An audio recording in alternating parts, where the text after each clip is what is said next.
ابراہیم نہ یہودی تھے نہ نصرانی، بلکہ وہ تو سیدھے سیدھے مسلمان تھے اور شرک کرنے والوں میں کبھی شامل نہیں ہوئے۔ امیر المومنین امام علی علیہ السلام نے فرمایا، اعتبار اور پیار دو ایسے پرندے ہیں جن میں ایک بھی اڑ جائے دوسرا خود بخود اڑ جاتا ہے۔ اے نبی آپ کہہ دیجئے میں تو خالص صرف اپنے رب ہی کی عبادت کرتا ہوں۔ فاصلے انسان کو دور ضرور کرتے ہیں، مگر اچھے لوگ ہمیشہ یاد رہتے ہیں، دلوں میں بھی، لفظوں میں بھی اور دعاؤں میں بھی۔ اللہ جس کے ساتھ بھلائی کا ارادہ کرتا ہے اس سے کوئی مصیبت آتی ہے۔ ایک موقع ہمیں بھی دے سفر مکہ کا، سنا ہے تیرے گھر اور جنت میں کوئی فرق نہیں۔ عطا کرنے کے طریقے مختلف ہو سکتے ہیں لیکن میرا رب دعائیں رد نہیں کرتا۔ بھلا وہ کون ہے کہ جب کوئی بے قرار اسے پکارتا ہے تو اس کی دعا قبول کرتا ہے اور تکلیف کو دور کرتا ہے۔ فضا کی خوشبو بتا رہی ہے میرے آقا صلی اللہ علیہ وآلہ وسلم کی ولادت قریب آ رہی ہے۔ اپنے رب کی رحمت سے مایوس تو گمراہ لوگ ہی ہوتے ہیں۔ عورت کے لیے ضروری ہے کہ گناہ کرنے سے پہلے وہ اپنے آپ پر ترس کھائے، کیونکہ اللہ تو معاف کر دیتا ہے لیکن یہ معاشرہ اور اس کے لوگ ترس نہیں کھاتے۔ رب سے لگی ہو لو تو پھر آسان عشق ہے۔ جمعہ مبارک، بے شک جمعہ تمام دنوں سے افضل ہے۔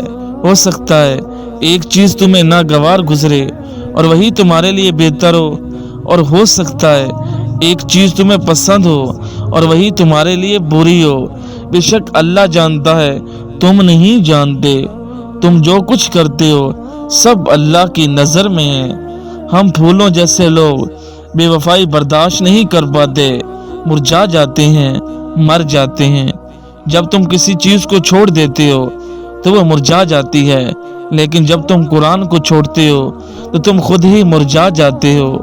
قرآن کا نور آنکھوں کی روشنی بڑھاتا ہے اور دلوں کو مردہ ہونے نہیں دیتا۔ جب ہمارے جینے کی وجہ اللہ ہوگی تب ہمارے مایوس ہونے کی وجہ نہیں ہوگی۔ اور میرے دل کو ہدایت دے اللہ۔ اللہ فرماتا ہے، سب کو چھوڑ کر اندھا اعتبار کر لو مجھ پر، یقین کرو میں اپنے وعدوں کا بڑا ہی سچا ہوں۔ سکون کی ایک وادی ہے جسے لوگ مدینہ کہتے ہیں، چند لمحوں کے لیے ٹھہرے تھے وہ صلی اللہ علیہ وآلہ وسلم جس پیڑ کے نیچے، سنائے آج تک اس پیڑ کا سایہ مہکتا ہے، اور جن کو علم عطا کیا گیا اللہ ان کے درجے بلند کر دے گا۔ آپ صلی اللہ علیہ وآلہ وسلم کے چہرے پر پسینے کی بوندیں ایسے چمکتی تھی جیسے موتی ہوں۔ سب سے زیادہ کمزور آدمی وہ ہے جو دوست کو حاصل کرنے میں ناکام ہو، اور اس سے بھی زیادہ کمزور وہ ہے جو ہاتھ آئے ہوئے دوست گوا دے۔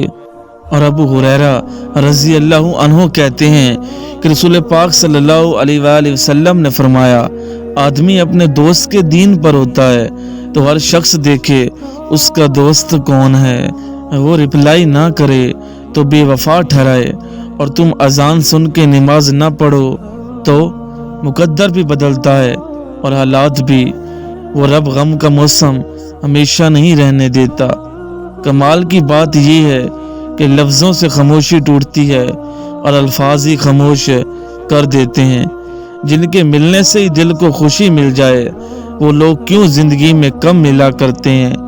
یا اللہ، جو سر تیرے آگے جھکتا ہے اسے بندوں کے آگے جھکنے سے بچا، آمین۔ علی کا ذکر عبادت ہے، نسلیں سنور جاتی ہیں جب کوئی قرآن پاک کو سمجھ کر پڑھنا شروع کرتا ہے۔ اے اللہ، بے شک تو معاف کرنے والا ہے، معاف کرنے کو پسند کرتا ہے، بس ہمیں معاف کر دے۔ کیا اللہ سارے حکمرانوں سے بڑھ کر حکمران نہیں؟ اور رحمان کے اصلی بندے وہ ہیں جو زمین پر نرم چال چلتے ہیں، اور جاہل ان کے منہ کو آئیں تو کہہ دیتے ہیں تم کو سلام۔ اے میرے اللہ، میں تجھ سے پناہ مانگتا ہوں اس دل سے جو تجھ سے خوف نہیں کھاتا، یہ کہہ کے دل نے میرے حوصلے بڑھائے ہیں، غموں کی دھوپ کے آگے خوشی کے سائے ہیں۔ بے شک قرآن مجید دلوں کا سکون ہے اور ہماری ہر الجھن کا واحد حل ہے۔